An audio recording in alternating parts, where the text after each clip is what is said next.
Hey, what's up, guys? Sean here with Blue Ridge Silverhound. Hopefully you guys are doing okay, and that you guys are staying cool. The weather's getting steamy, ridiculous hot. I guess we had the hottest day on record on July 3rd. Today is the 5th. Yeah, we're about 3-4 days removed from a very memorable coin show. One of the coolest, most, I would say, probably as far as my career goes, one of the most impactful that I've had in quite some time. And that's the Northeast Oklahoma Coin Show. It's also in an influencer meet and greet. So we had some of the biggest YouTube content creators in the numismatic and precious metal space.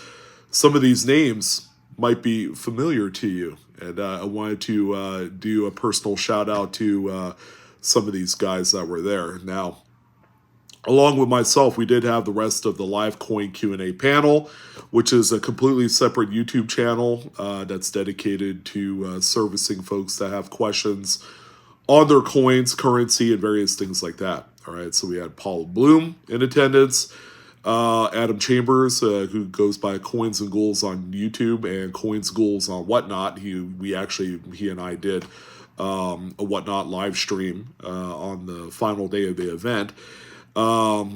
Shannon Smith was there as well, and a few other really good, notable surprises were also in attendance.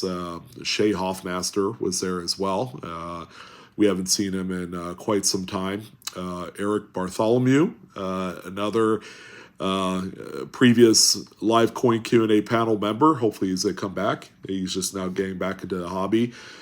He lives relatively local there in Tulsa, Oklahoma, so he was able to come down and hang out with us on Saturday, which is the last day of the event. We also had the distinguished and one of the more important folks there, Ida Herring, was also in attendance. She has her early morning live streams on YouTube, and she goes by her name, Ida Herring. You guys ought to check her out. Along with the live coin Q&A, I had the pleasure of meeting in person, finally, for the first time, a few of these names that you probably already know, who is Silver Seeker, one of the coolest guys that you ever meet. Yeah, we hung out for 2.5 days because it started on Thursday. Dealer setup was on Thursday up till noontime, and then it opened up to the public after that point, going to 5 p.m. and then you had full days on Friday and Saturday. But we got to hang out. He was doing his fair share of streaming from the event. Unfortunately, I didn't get to do any, and I'll tell you why here in a moment. Got to meet Rob and his beautiful wife, Charlani. Hopefully I got that right. From Rob Finds Treasure. All right, a lot of you probably already know Rob. He's kind of a household name when it comes to everything precious metals and numismatics.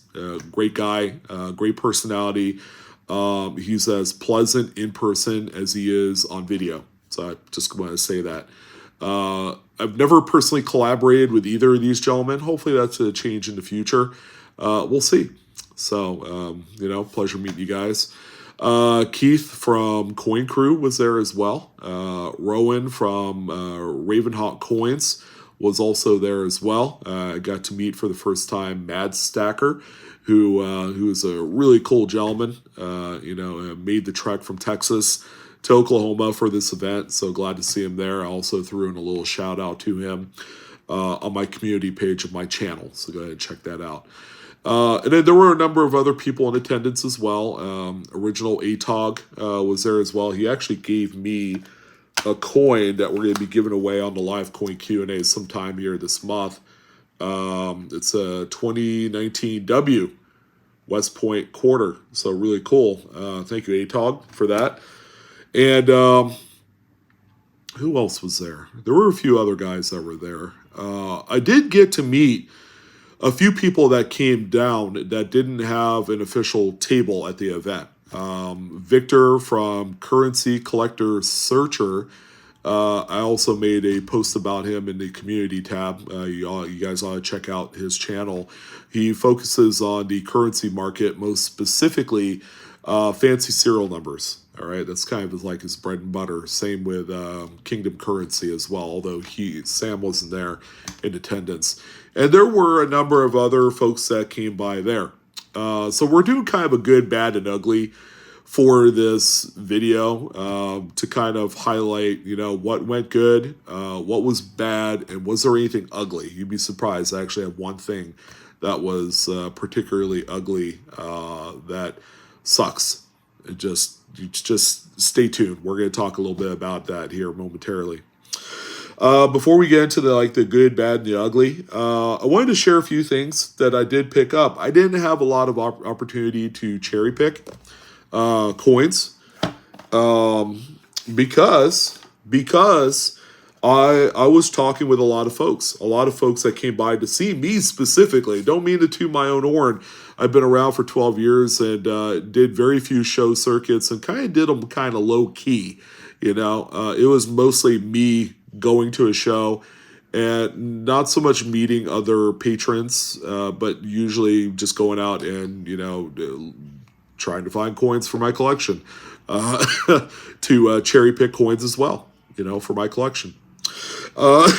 Excuse me. Sorry. I ended up losing my voice by the third day because of the amount of people I talked to. I probably, out of the 3 days, I probably talked to about 100 to 150 people. And they weren't like quick little conversations because they had questions. They wanted some consultation work as well. Things like that. So I did pick up a few odds and ends. Let me see if I can find them here. I believe this is from ATOG. I ended up getting, for the first time, one of these 2020 American Samoa blind bat strike through quarters. It's actually a really nice condition coin. Nice to finally add one of those to my collection. I usually don't go out of my way to purchase modern coins at all, but I had to have one of those. Let's see, my wife even bought some stuff too. I ended up getting from Miss Paula Bloom because, as you guys know, I sold my one and only nickel composition Ron Landis 1938 nickel. I sold it on Whatnot for quite a bit of money, and I needed to buy one back. So Miss Paula ended up selling me hers. I still owe her a little bit of money for that one, so don't tell her yet. I'll get that to her. So I got that. I ended up getting this really cool piece right here. I'm actually going to do the collection of the silver stamps for the Disney 100 anniversary. This one here is the Steamboat Willie. This one I got from this gentleman here. His name's Adam Hogue from Suitor Coins. So there's this QR code. I don't know if that'll come up clear enough, but he has a YouTube He has an eBay store, and Suitor Coins. I believe that's his name on there. But he had a few of these. He also had the Cinderella one, which I'm gonna end up picking probably from him here in the near future. I just needed to have one of these, and they're NGC graded, proof 70, ultra cameo. They're the Disney characters from the island, or the Republic of Nui, I suppose, is where it's at. The D100 anniversary world stamp. So very cool. Check out the reverse there on that one, and the front with the Steamboat Willie. Thank you, Adam, for that one. He actually gave me a pretty good deal, and he has a few of the Cinderellas. My wife ended up getting a few really cool coins. I believe she bought this one from ATOG. It's a really nice. She got this from. He goes by the name Teacher, who also made this for her. It's got little seashells and these anchors. My wife was in the Navy, but it's kind of like a tomb for your slab. And your slab goes in there. You got a nice little leather liner in there. This closes up, and that's what it looks like. You know, it's kind of like a display box. She wanted it, so we got it. And teacher, thank you, by the way, for the deal on this. But she got this 1952 Roosevelt dime with really pretty toning on there. I think she wanted to sell this on the next Whatnot stream, which will be next week. I'm not doing a stream here this week, but next week we'll be back in business there. Let's see. She also I bought this one for her. This is a 2019 China Valentine's Day Panda coin. It's silver. It's NGC Proof 70 Ultra Cameo, number 1836. Because I think they only made so many of these, but they got the holographic background. You got the two pandas in love there. And now the reverse, Happy Valentine's Day with the Cupid and arrow and all that. It's colorized there as well. She wanted that, so we got that one too. She also purchased probably one of my favorite coins out of the whole show that she ended up acquiring. She got this one from Ida Herring. It's the Canada, I guess they call it the Arachnid silver coin. You guys really ought to check this out. This thing's really awesome. It's got the certificate in there. They only made, see that bottom number? They only made 100 of them. Very, very, very low mintage. A lot more expensive than I thought it would be. But my wife ended up making a deal with Ida. But that's what that looks like right there. It's got a jeweled spider that's right on top of the coin. And I think those are Swarovski crystals, if I'm not mistaken. At least that's what Ida had said. It doesn't say on the certificate, but she did mention that. So she also had some with bats on there. But check out the reverse. Really cool. Very nice kind of design work there on that, with the spider webbing and the blue and purples and black. But yeah, that's probably one of the, it's in this thick capsule too. You can see why. But yeah, those were for the most part the pickups from the show. It's all PC items, or except maybe the dime. And oh, my wife ended up getting this too, not at the show, but before we left for the show. It's a 2008 Silver Eagle. Check out the toning on that one. So it's kind of a mint green on there. PCGS Mint State 67. There's the reverse. So you got some of the yellow and gold toning periphery on the reverse. But yeah, really pretty there. All right.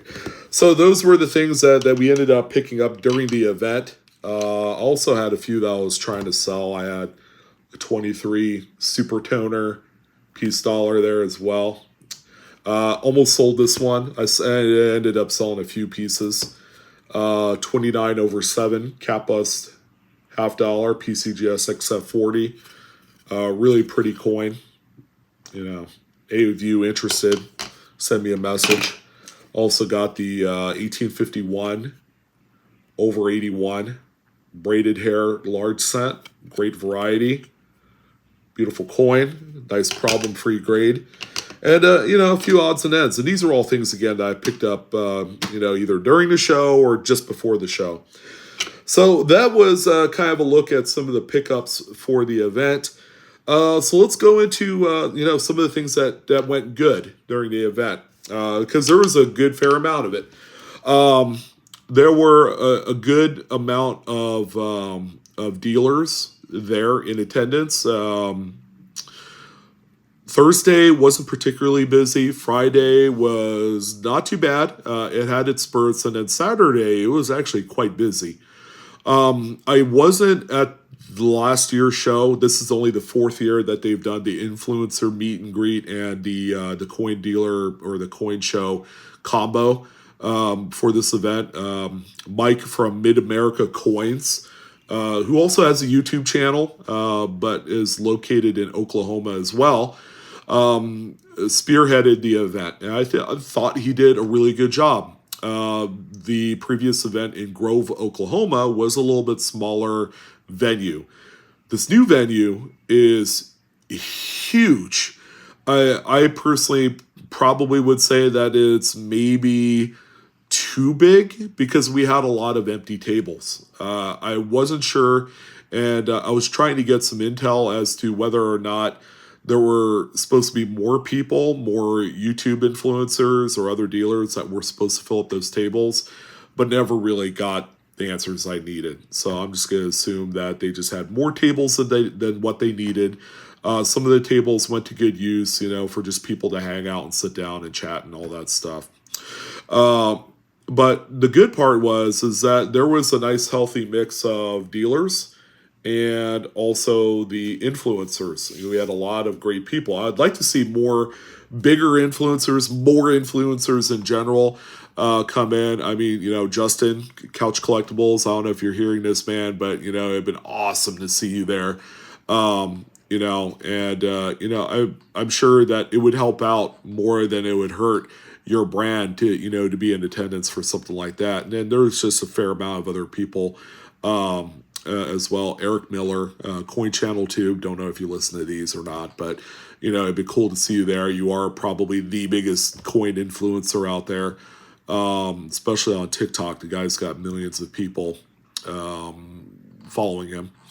So it'd been great to see some more influencers, to help kind of counterbalance that. But it's not a bad or an ugly. All right, it's good. It's good that we finally have a show of this type that's located centrally in the middle of America, in America's heartland. To have this kind of show, it gives the opportunity for folks to come from all sorts of different places. So yeah, that was one of the good things. Another good thing is that we stayed busy enough that it filled up our time. We didn't really experience any downtime or dead time during the event.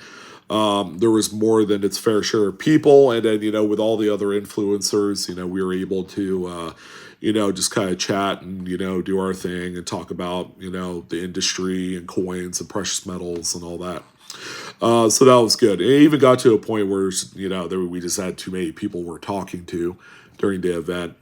It got to a point that it was busy enough that I didn't have the opportunity to cherry pick other coin dealers. So I usually at a show I like doing that, but with the amount of my viewers and other the influencers viewers that came in to visit them specifically, it was a really good show from that standpoint. And the variety, I would say, from the coins and PMs is just amazing. You could come down if you wanted to look at currency.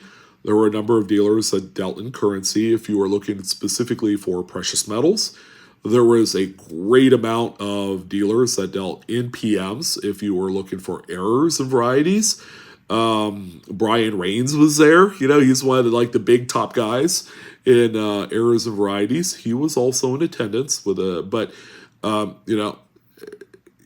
it was just it was hard not to find anything. It was a lot of fun. So yeah, I mean that was for the most part the good. The bad kind of offset some of the good, but as long as you got to the event and you were in the building, you were in the hall, we were in Exhibit A, or Exhibition A, or whatever that room is. It's ginormous. Once you got in there, it was all cool. All right, so let's talk a little bit about the bad. All right, there were a few. We didn't have any big supporting kind of grading companies or other big whatevers there. We didn't have an Annex, an NGC, a PCGS, no reps of any kind from any of those, although we did have someone from APMEX come by, but they were there strictly to buy inventory. So they were at other tables, other dealers, they were buying that stuff, but they didn't have a physical presence as far as a table that you could just go and visit. Because apparently APMEX is local to Tulsa, Oklahoma. It would have been great to see something there. All right, so we didn't have any graders. It would have been nice to at least have an Annex there. We're going to try really hard to change that next year. I'm going to be working with Mike to possibly get NGC there because I'm going to be meeting up with them in Pittsburgh at the ANA show in August. All right. So, yes, I will be in Pittsburgh, Pennsylvania. Hey, spoiler alert. Yeah, I will be representing Whatnot and NGC at the event. We are going to be doing something really cool. Stay tuned for that. What else is bad? The parking situation just downright is not cool. All right. I don't like it.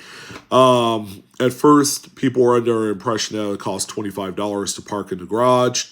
Couldn't be further from the truth. It actually ended up being $10 for a regular patron. And yeah, that was just kind of a thing. The venue's all right, but it's really old and dingy. All right. The venue probably looks like an old subway station from the 1940s. I'll just be honest. It was old, musty, smelly, for a coin show, it was fine. But it was not lively at all. You had to walk a long ways from the parking structure to the exhibit hall, and that was that. But all in all, I would say the actual venue part, I kind of wish we would have found something better for that. Now that's up to Mike if he wants to change it up. There was some kind of talks and possibly future plans of changing that to the Hilton next year. I don't know what it is. I'm just going to leave that up to him to do. But the thing about Tulsa, Oklahoma, the city in general, it's very sleepy. Like, it's not a very lively city center. Because I live in California, I'm used to San Francisco, Bay Area, kind of like traffic. Sacramento's even very live. It's way more livelier than Tulsa, by like 100x. Tulsa is just a very sleepy town. And then where you have to go to get to the Cox Business Center where we were holding the event, it was just downtrodden, very blah, as far as a city is concerned. And I think they were suffering a lot of what I've heard about how some of these big Midwest cities have kind of fallen on hard times since the pandemic started. A lot of people are working out of the office. You're not seeing nearly as much people working in town to kind of like buzz things up a little bit. So the area is a little bit of a buzzkill. All right. But I had to throw that in there, right? So those were a few of the bad things. Let's see, what was anything else? I would say that in proximity, there weren't too many, so for it being in town, there wasn't too many options to walk to a restaurant. You had to get in your car and drive somewhere, which again, that could complicate things if you're in the parking garage. Again, I'm kind of like drawing straws here about what's bad. But yeah, I would say that the event could have been a lot more livelier. It could have been a lot more busier. And then at first glance, having it downtown in Tulsa, which is a big city in the state of Oklahoma, seems like a pretty natural choice. It just, I think this plays a whole lot into why it wasn't as busy as I was kind of anticipating it to be, is that the event occurred a few days before July 4th. All right, and a lot of people are traveling. So Mike realizes this, and I think he's going to try and get the show a few weeks earlier next year, possibly like early June, to kind of counteract the fact that, a lot of people are out of town for Independence Day. So that was kind of like another thing too, and that's probably why that the city of Tulsa was a little bit shut down a little bit, is that people were out of town, doing their thing. So those were a few of the bad things. Again, not too crazy, terribly, bad. But there was kind of the proverbial 2,000-pound white elephant ugly in the room. And this is very unfortunate.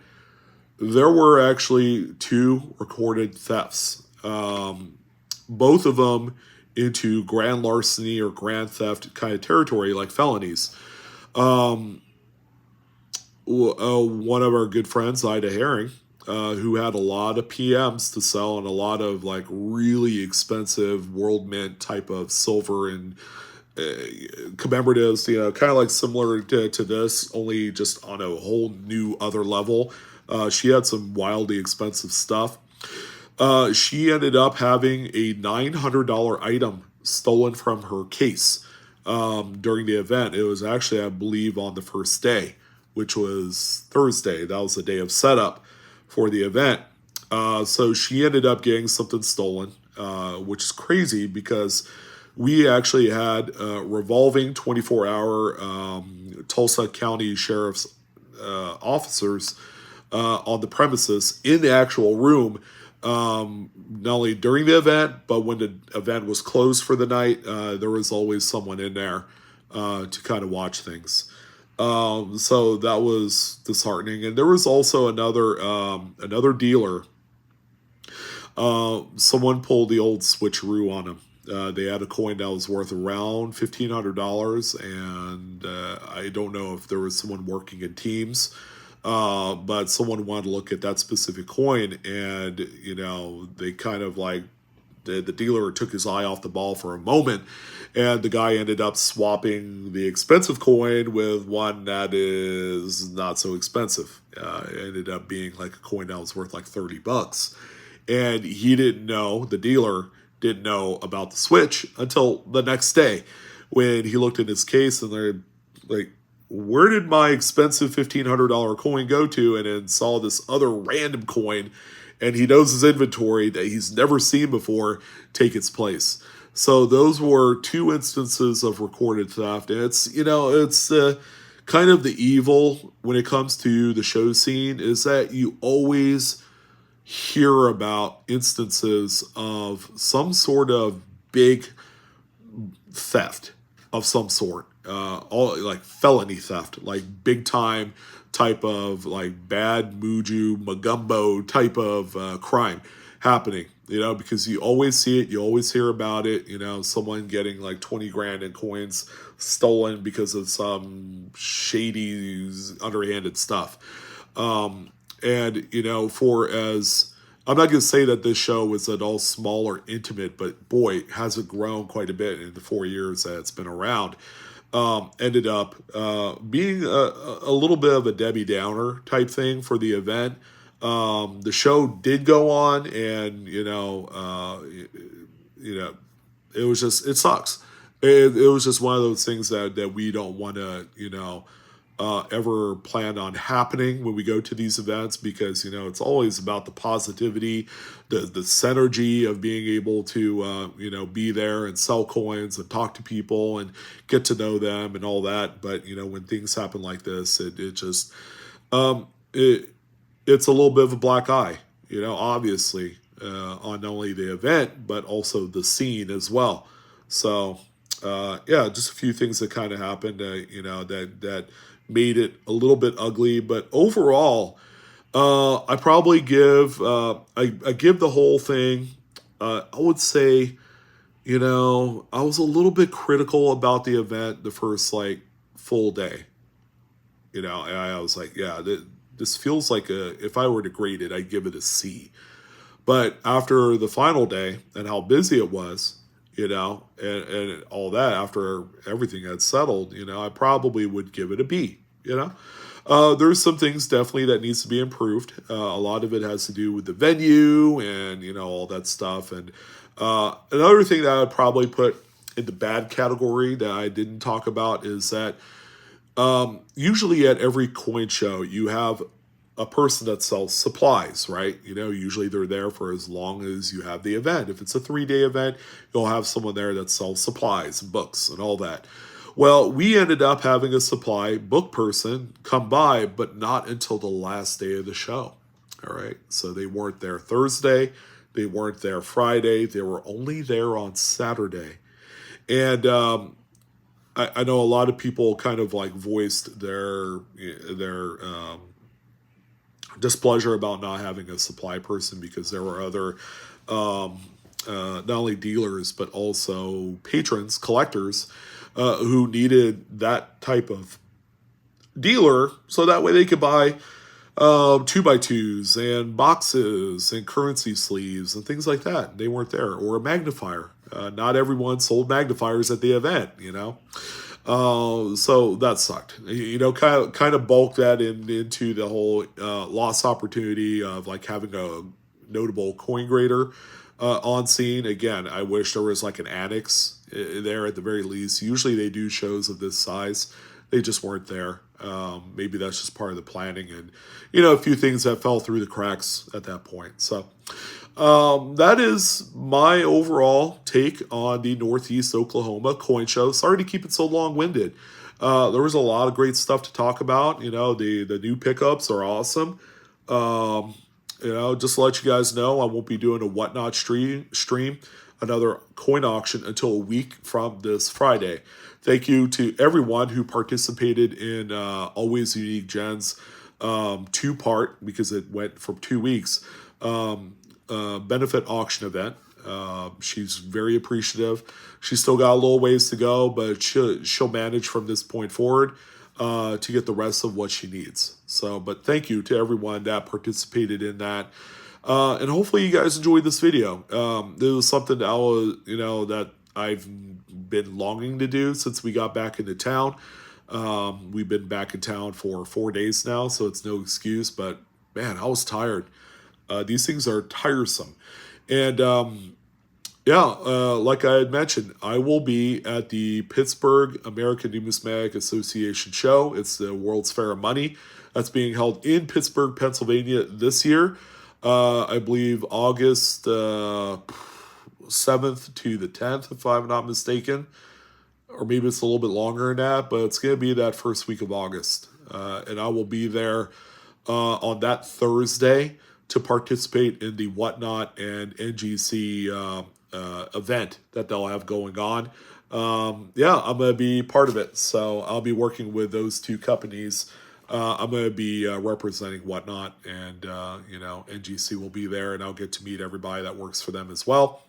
So I'm looking forward to that, but that's going to go ahead and do it for this one. I want to thank you guys for tuning in to my video. Hopefully you guys enjoyed this one. And hopefully I'll get to see some of you next year, or maybe at the Pittsburgh ANA show. I'll be in Pennsylvania, folks. Hopefully, for those of you that are on the East Coast, you'll come down and want to visit me. All right, I'll be there for a few days. That's going to go ahead and do it. You guys take care. Have a great night, and I'll see you later. So long.